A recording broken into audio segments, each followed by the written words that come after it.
பொள்ளாச்சி வழக்கின் வெற்றிக்கு யார் யாரோ உரிமை கோருகிறார்கள்.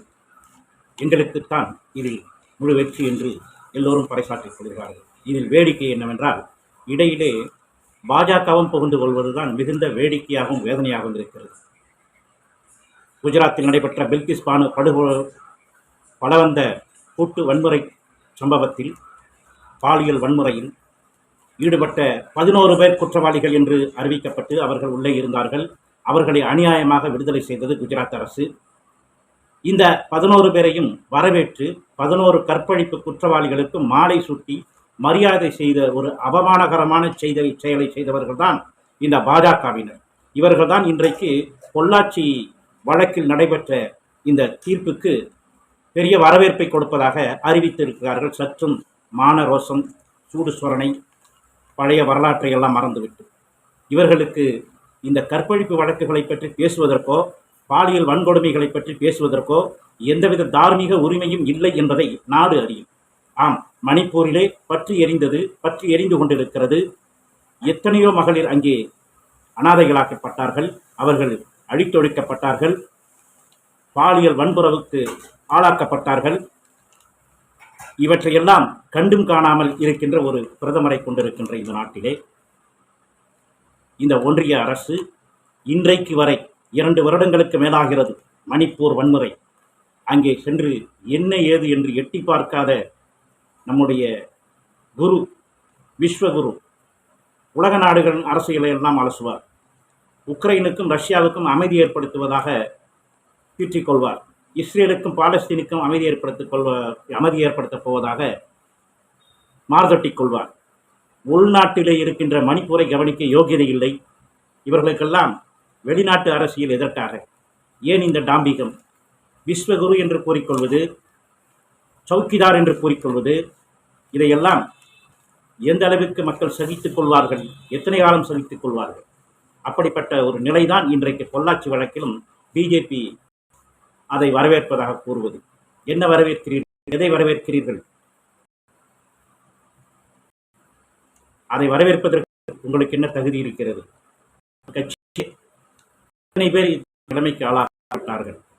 அவர்களுக்கெல்லாம் நீதி வழங்கப்பட்டதில்லை. இல்லை, சகித்துக் கொண்டு அந்த கட்சியிலே காலந்தள்ள வேண்டும். இதுதானே அங்கே நிலைமை. எடப்பாடி வேறு நாங்கள் தான் சிபிஐக்கு மாற்றிடும் என்று கூறுகிறார். சிபிஐக்கு மாற்றியது யார் என்ற பிரச்சனை. எதற்காக நீங்கள் மாற்றினீர்கள்? இங்கே நடைபெற்ற அத்தனை போராட்டங்களும் அத்தனை முன்னேற்றங்களும் அமைப்புகள், சுயமாக இறங்கி போய பொதுமக்கள், இவர்களின் போராட்டங்களை தாங்க முடியாமல் அதற்கு பிறகுதான் வழக்கே பதிவு செய்யப்பட்டது என்பது எத்தனை கேவலம். அந்த குற்றவாளிகள் எல்லாம் இன்னும் கூறுவதானால் தப்பித்துக் கொண்ட பார் நாகராஜன், அவன் அதிமுகவிலே பொறுப்பிலே இருப்பவன். அவனுடைய திருமணத்திற்கு 5 அமைச்சர்கள் போயிருக்கிறார்கள், அன்றைய அதிமுக அமைச்சர்கள், எடப்பாடி உட்பட. ஒரு முதல்வர் பார் நடத்துகிற ஒருவனின் திருமணத்தில் பங்கேற்கிறார் என்றால் எத்தனை பெரிய கேவலம். அவன் எவ்வளவு பெரிய குற்றவாளியாக பின்னால் மாறியிருந்தான். அவனை தப்பிக்க வைக்க எத்தனை நாடகங்கள். அதேபோல் அருளானந்தம் அதிமுகவின் இன்னொரு பிரிவின் செயலாளராகவோ ஏதோ ஒரு பொறுப்பிலே இருந்தான். அவனை தப்புவிக்க எத்தனை முயற்சி. கடைசியில் பொள்ளாச்சி ஜெயராமனுடைய மகனுக்கு ஆபத்து என்ற நிலை வந்தபோதுதான் கூட இருந்த கூட்டாளிகளை காட்டிக் கொடுக்கப்பட்டார்கள். அவன் தப்புவிக்கப்பட்டான். இதுதானே நடந்தது. இன்றைக்கும் மக்கள் கேட்கிற கேள்வி, முன்னாள் சேர்மன் அவன் எங்கே? பார் நாகராஜன் அவன் ஏன் தப்புவிக்கப்பட்டான்? பொள்ளாச்சி ஜெயராமனுடைய மகன் ஏன் தப்புவிக்கப்பட்டார்? இதையெல்லாம் தப்புவிக்கப்படாமல் இருந்திருந்தால் இன்னும் இந்த வழக்கு மிகவும் நேர்மையானதாக, நியாயமானதாக, முழுமை பெற்றதாக இந்த தீர்ப்பு அமைந்திருக்கும். ஆனாலும் கூட இந்த 8 பெண்கள், இவர்களை சிபிஐ காப்பாற்றி அவர்களை கடைசி வரை பாதுகாத்து, அவர்களுடைய அடையாளங்கள் வெளியே தெரிந்து விடாதபடி போற்றி பாதுகாத்து அவர்களுக்கான உரிய பாதுகாப்பை வழங்கியதில் சிபிஐயின் பங்கு மிகப்பெரியது. அதற்கு தமிழக அரசு ஒத்துழைத்திருக்கிறது. தமிழக காவல்துறை அதற்கு ஒத்துழைத்திருக்கிறது. ஒரு சில கோடாரிகள் அங்கே இருந்தாலும், பாண்டியராஜனை போன்ற எஸ்பிக்கள், இதற்கு எதிராக முன்னர் செயல்பட்டாலும் ஏன் ஒரு கலெக்டரே அன்றைக்கு செயல்பட்டார். யாரும் வீடியோ வெளியிடக்கூடாது, பொள்ளாச்சி பற்றி பேசக்கூடாது என்றெல்லாம் கட்டுப்பாடுகளை விதித்தது அதிமுக அரசு. அதையெல்லாம் மீறி மக்கள் எடுத்த போராட்டங்கள், மகளிர் அமைப்புகள் எடுத்த போராட்டங்கள், திமுகவைச் சேர்ந்த கனிமொழி அவர்களின் தலைமையில் நடைபெற்ற முதல் முறையான போராட்டம், அதை தொடர்ந்து நடைபெற்ற அத்தனை போராட்டங்களும் அதிமுக அரசுக்கு வேறு வழி இல்லாமல் ஒரு அழுத்தத்தை கொடுத்தது. இன்னும் தெளிவதாக சொல்வதானால், நக்கீரன் கோபால் அவர்களுடைய முன்னெடுப்பு மிக மிக முக்கியமானது. ஆம், நக்கீரன் கோபால் இல்லை என்றால் இந்த வழக்கே இல்லை என்று மூடி மறைக்கப்பட்டிருக்கும். அத்தகைய சூழல் அன்றைக்கு நிலவியது. அவர்தான் முதலாக அந்த வீடியோவை வெளியிட்டார். அண்ணா, என்னை விட்டுருங்கண்ணா, பெல்ட்டால அடிக்காதீங்கண்ணா, நானே கழட்டிடுறேன் என்று அந்த பெண் கதறி அழுகிற வீடியோ தமிழக மக்களின் மனச்சாட்சியை ஒடுக்கியது. அந்த வீடியோ உருவாக்கிய ஒரு தாக்கம் கொஞ்ச நெஞ்சமல்ல. அதன் காரணமாகத்தான் வழக்கே பதிவு செய்யப்பட்டது என்றால் நக்கீரன் கோபால் அவர்களுக்கு எத்தகைய அச்சுறுத்தல்கள் இருந்திருக்கும். ஒரு தனி மனிதராக அந்த மனிதன் துணிந்து நின்றான். நான் எண்ணியதுண்டு, நக்கீரன் கோபாலின் முகத்தில் எதற்கு இத்தனை பெரிய மீசை என்று. ஆனால் அந்த மீசைக்கு ஒரு அர்த்தம் இருந்தது, ஆண்மை இருந்தது. மீசை வைத்துக் கொள்ளுபவனெல்லாம் ஆண்மகன் அல்ல, நான் தானடா ஆண்மகன் என்று நெஞ்சி நிமிர்த்து நிற்கின்ற அந்த நக்கீரன் கோபால் அவர்களுக்கு நாம் நன்றி செலுத்தி கடமைப்பட்டிருக்கிறோம். ஆம், அவர் இல்லை என்றால் இந்த வழக்கு நிச்சயமாக மூடி மறைக்கப்பட்டிருக்கும். அவர் தொடர்ந்து இந்த வழக்கிலே தன்னுடைய கவனத்தை செலுத்தி தன்னுடைய உயிருக்கு வந்த அச்சுறுத்தல்களை எல்லாம் மீறி, சிபிசிஐடி அவரை மிகவும் அச்சுறுத்தியது. அதிமுக தலைமையில் இருந்த அன்றைய சிபிசிஐடி இத்தனைக்கும் அவரை விசாரணைக்கு அழைத்து, சாட்சிக்காக அழைத்தவர்கள் கடைசியில் அவரை விசாரணை செய்து, அவரிடம் 1100 வீடியோக்கள் இருப்பதாக போட்டிருக்கிறீர்களே உங்கள் பத்திரிகையில், எங்கே அவையெல்லாம் என்று கேட்டு டார்ச்சர் செய்து, எதிரே அமர்ந்திருந்த 2 பெண் காவல்துறை அதிகாரிகள், அதிலே ஒருவர் கக்கனுடைய பேத்தி என்று சொல்லப்படுகிறது, ராஜேஸ்வரி. அவர் என்ன செய்திருக்கிறார் தெரியுமா? தன்னுடைய ஷூ காலை நக்கீரன் கோபால் அவர்களுடைய 2 கால்களுக்கு நடுவே விட்டு ஆட்டியிருக்கிறார். எவ்வளவு ஒரு திமிர்த்தனம்! இதெல்லாம் ஆட்களை அச்சுறுத்துவது.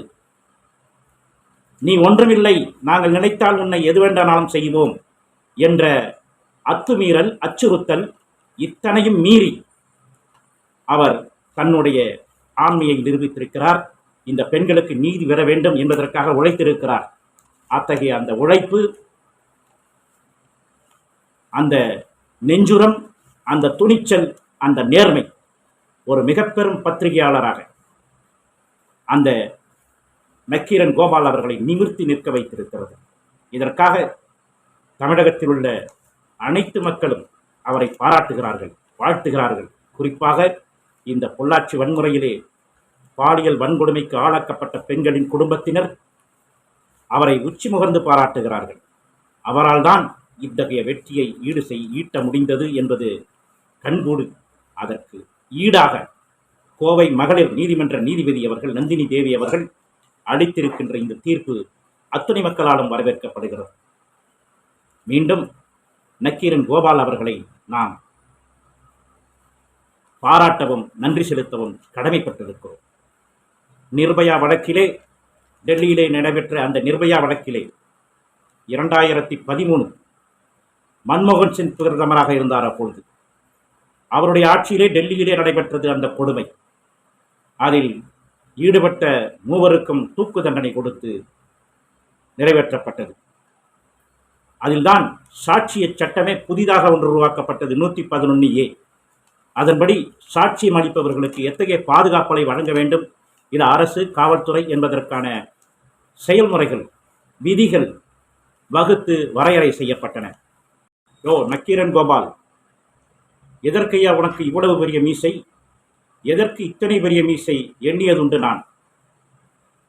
மூஞ்சியில் பாதி மீசை, முகத்தை மறைக்கின்ற மீசை. எண்ணியதுண்டு நான் ஏன் இந்த மீசை என்று. ஆனால் ஆட்டோ சங்கரை அழைத்து வந்த மீசை அது. ஆட்டோ சங்கரை அழைத்து வந்த மீசை அது. வீரப்பனை இழுத்து வந்த மீசை அது. வீரப்பனை இழுத்து வந்த மீசை அது. நித்தியை மொத்தி எடுத்த மீசை அது. நித்தியை மொத்தி எடுத்த மீசை அது. சிவசங்கர் பாபாவை சிக்க வைத்த மீசையும் அதுதான். சிவசங்கர் பாபாவை சிக்க வைத்த மீசையும் அதுதான். காசியை காட்சி எடுத்த மீசை அது. காசியை காட்சி எடுத்த மீசை அது.